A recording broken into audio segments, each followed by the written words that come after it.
नमस्कार, स्वागत है आपका वीआईबी न्यूज में। मैं हूं आपके साथ आयुषी सोनवानी। बुलेटिन की शुरुआत करेंगे बड़ी खबरों के साथ। मुख्यमंत्री विष्णुदेव साय की मंशा के अनुरूप जिले में किसानों से प्रति एकड़ 21 क्विंटल धान खरीदी की जा रही है। साथ ही किसानों की सुविधा के लिए खरीदी केंद्रों में सभी इंतजाम किए गए हैं। वहीं माइक्रो एटीएम के जरिए नकद निकासी की सुविधा से किसान काफी खुश नजर आ रहे हैं। जिले में अब तक 135 करोड़ रुपए की 43,597 मीट्रिक टन धान की खरीदी की जा चुकी है और 10,000 से अधिक किसानों ने अपने निकटतम केंद्रों पर धान बेची है। तखतपुर के ग्राम पौड़ी धान खरीदी केंद्र में इलेक्ट्रॉनिक मशीन से धान तौला जा रहा है। केंद्र में 450 क्विंटल धान की बिक्री करने पहुंचे किसान रमा शंकर कौशिक ने बताया कि केंद्र में धान बेचने में किसी तरह की समस्या नहीं हुई और भुगतान की राशि भी जल्द ही किसानों के खाते में आ रही है।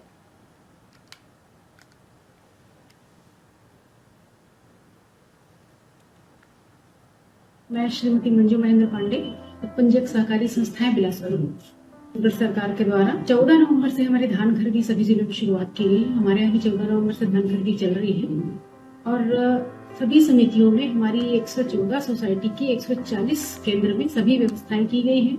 इस बार इलेक्ट्रॉनिक तौल मशीनों के द्वारा खरीदी की जा रही है। शासन द्वारा मानक 21 क्विंटल प्रति एकड़ धान तय किया गया है लेना। यदि आपके खेत में उतना उत्पादन है तो बिल्कुल आपसे लिया जाएगा। इसमें किसी भी प्रकार की भ्रामक स्थिति नहीं है। मैं श्रीमती मंजू महेंद्र पांडे। बकावंड ब्लॉक के तारापुर हायर सेकेंडरी स्कूल में प्राचार्य की ओर से सभी बच्चों से एडमिशन के नाम पर प्रत्येक छात्रों से 250 रुपए फीस वसूली जा रही है। वहीं जब हमारे संवाददाता की ओर से स्कूल में छात्रों से पूछताछ की गई तो वहां के छात्रों ने बताया कि प्रत्येक से एडमिशन के नाम पर 250 रुपए फीस वसूली गई है और जब इस बारे में स्कूल प्राचार्य से जानकारी लेनी चाहिए तो तारापुर हायर सेकेंडरी के प्राचार्य गोलमोल जवाब देते नजर आए और उनकी ओर से ये कहा गया कि बताया गया है कि स्कूल में फंड नहीं मिलता तो प्रत्येक छात्रों से फीस लेना पड़ता है। वहीं जब इस विषय में हमारे संवाददाता ने संयुक्त संचालक को अवगत कराया तो स्कूल संचालक ने कहा कि केवल नामांकन के लिए 80 रुपए लिया जाता है और कोई भी शुल्क नहीं ली जाती। वहीं अब स्कूल संचालक की ओर से प्राचार्य को कारण बताओ नोटिस जारी किया गया है। एडमिशन फीस कितना लिया गया आपसे? कौन लिया है? सभी लोग दिए हो? कितने बच्चे हो टोटल यहाँ? कौन सा कक्षा है? क्लास कौन सा क्लास है? 9th है। सभी बच्चों से पैसे लिया गया 250 रुपये। एक्चुअल में क्या है, केवल 9th में 80 रुपये नामांकन फीस रहती है, 11th में कोई फीस नहीं लगती और बाकी जो बोर्ड परीक्षा की फीस लगती है वही लगती है, बाकी नहीं लगती 10th और 12th की। तो ये तो गलत है। मैं कारण बताओ सूचना पत्र उनको जारी करता हूँ और नहीं कारण बताओ सूचना पत्र जवाब देंगे तो फिर हम कार्रवाई करेंगे। शराज कुमार गुरु, प्रभारी प्राचार्य शासकीय उच्चतर माध्यमिक विद्यालय तारापुर। फीस लेने का आदेश सेजेस में नहीं है, लेकिन विगत 2 सालों से हमको किसी प्रकार का कोई राशि आवंटित नहीं हुआ है स्कूल के नाम से और माध्यमिक शिक्षा मंडल जो परीक्षा फीस लेती है वही फीस हम लिया जा रहा है और बच्चों ने जो बोला है कि एडमिशन के नाम से कोई भी फीस नहीं लिया गया है। एडमिशन फीस कितना लिया गया आपसे? कौन लिया? रायपुर के साइंस कॉलेज में छत्तीसगढ़ के 24वीं वनवासी क्रीड़ा प्रतियोगिता का आयोजन किया जा रहा है, जिसके बारे में मंत्री केदार कश्यप ने जानकारी देते हुए बताया कि छत्तीसगढ़ की पावन धरा में पहली बार वनवासी क्रीड़ा प्रतियोगिता का आयोजन किया जा रहा है, जिसमें 27 प्रांत के प्रतिभागी भाग लेंगे और तकरीबन 1000 से अधिक लोग इस प्रतियोगिता का हिस्सा बनेंगे, अपने हुनर का प्रदर्शन करेंगे। आगे उन्होंने प्रतियोगिता की जानकारी देते हुए कहा कि 31 तक इस प्रतियोगिता का आयोजन किया जा रहा है। वन विकास समिति की ओर से इस प्रतियोगिता का पूरा आयोजन किया जा रहा है। राजधानी रायपुर में देश का 24वां अखिल भारतीय क्रीड़ा प्रतियोगिता जो वनवासी कल्याण आश्रम के माध्यम से कराया जाता है उसका आयोजन यहाँ पर किया जा रहा है और पूरे देश के 40 प्रांतों से लगभग 1000 से ऊपर खेल प्रतिभाएं इस खेल में भाग लेगी। 2 विधाओं में खेल का आयोजन होगा, एक तीरंदाजी पे और दूसरा फुटबॉल पे और साइंस कॉलेज में इसका आयोजन किया जाएगा। और हम सबके लिए सौभाग्य का विषय है कि ये धरती क्योंकि शहीद वीर नारायण सिंह की धरती है और प्रथम स्वतंत्रता संग्राम सेनानी रहे हैं, उनके जो जहाँ पर उनको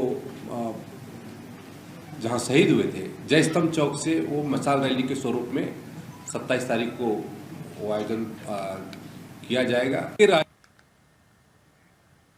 कुछ दिन पहले रूपनगर में एक मंदिर तोड़े जाने का वीडियो सोशल मीडिया पर वायरल हुआ था, जिसके बाद मंदिर के पुजारी ने जिला कलेक्टर से शिकायत की थी। लेकिन जब मीडिया टीम ने इस मामले की तहकीकात की तो तस्वीर कुछ और ही सामने आई। वहीं गांव की महिला, पुरुष सरपंच और गांव के अन्य लोग इस मामले में एकजुट होकर सामने आए हैं और बताया कि 8 साल पहले गाँव वालों ने मिलकर मंदिर की स्थापना की थी। पुजारी को नियुक्त किया गया था। शुरुआत में पुजारी का व्यवहार ठीक था, लेकिन कुछ साल बाद उनका चलन गलत संगत में पड़ने लगा, जिसके बाद गांव वालों ने आरोप लगाया कि पुजारी मंदिर के आंगन में नशीले पदार्थों का सेवन करता था और उन्हें बेचता भी था। गांव वालों का कहना है कि कई बार पुजारी को समझाया गया, लेकिन अपनी आदतों से पुजारी बाज नहीं आ रहा था। धीरे धीरे मंदिर में गांव वालों का आना जाना बंद हो गया और महिलाएं पूजा करने के लिए मंदिर नहीं आती थी।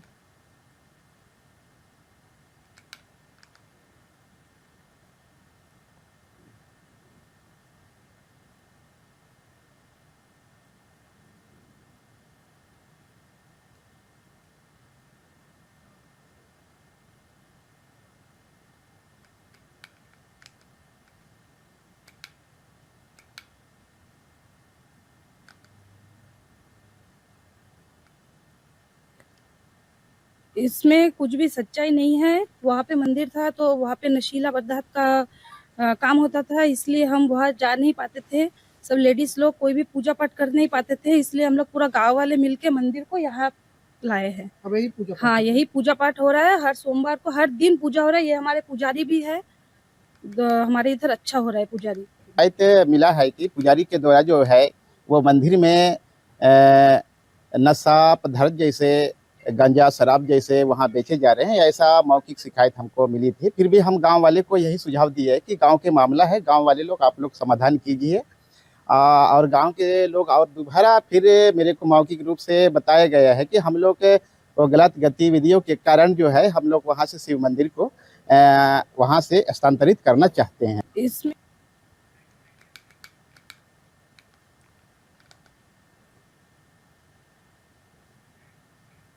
छत्तीसगढ़ प्रदेश कांग्रेस कमेटी के अध्यक्ष दीपक बैज ने किसानों से जुड़ी समस्याओं पर प्रेस वार्ता आयोजित की। उन्होंने प्रदेश सरकार पर गंभीर आरोप लगाते हुए कहा कि धान खरीदी की प्रक्रिया को लेकर सरकार की नीति नीयत साफ नहीं है।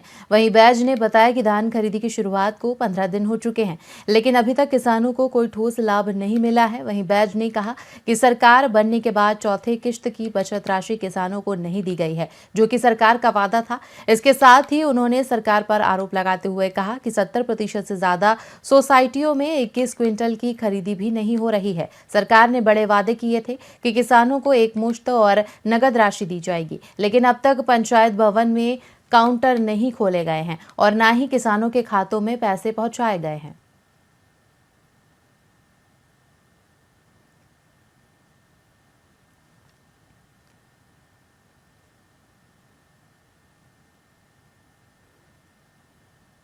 पचास % राशि बारदाना में सरकार देगी।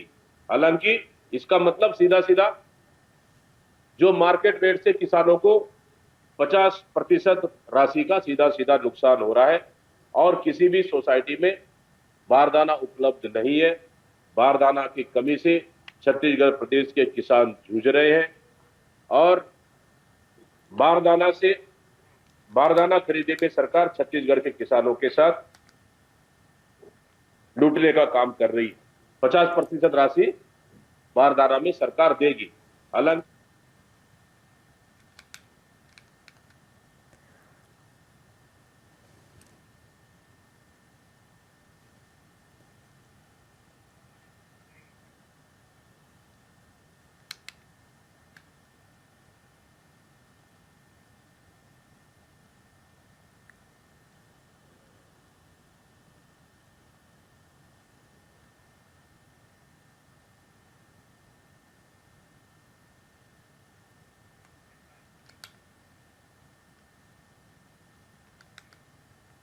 छत्तीसगढ़ कांग्रेस के पूर्व मंत्री और वरिष्ठ नेता शिव कुमार डहरिया ने राज्य सरकार पर जमकर हमला बोला है।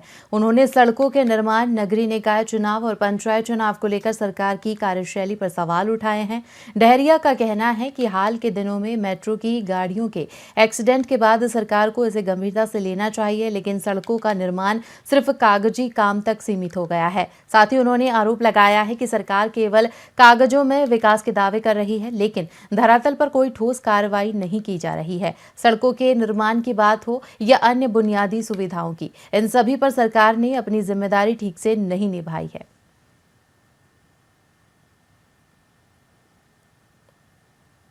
सरकार अपनी सुरक्षा नहीं कर पा रही है तो आम नागरिकों की सुरक्षा किस तरह से कर पाएगी। इनके 3-3 मंत्री की गाड़ियां क्षतिग्रस्त हो रही है, दुर्घटनाग्रस्त हो रही है, और एक हमारे सांसद जी हैं, उनके घर में सरिया लिए हुए ट्रक घुस गई। तो ये सरकार अपने लोगों की सुरक्षा नहीं कर पा रही है तो बाकी हम लोग सुरक्षा कैसे कर पाएगी। ये इस तरह का मीटिंग जो कर रहे हैं, आज जो सड़क सुरक्षा की मीटिंग हो रही है, ये दिखावा करने से कुछ फर्क नहीं पड़ेगा। धरातल में कुछ काम करके दिखाए सरकार तो कुछ फर्क पड़ेगा। एक साल में तो ऐसा कुछ दिख नहीं रहा है, खाली पेपर में ही आता है कि सड़कें बन रही है, स्वीकृति हो रही, लेकिन धरातल में कहीं कुछ दिखाई नहीं दे रहा है। सरकार के पास पैसे ही की कमी है, सरकार कंगाल हो चुकी तो कुछ काम ही नहीं हो पा रहा है। और खबरों में फिलहाल इतना ही। बने रहिए VIP न्यूज़ के साथ। मुझे दीजिए इजाजत। नमस्कार।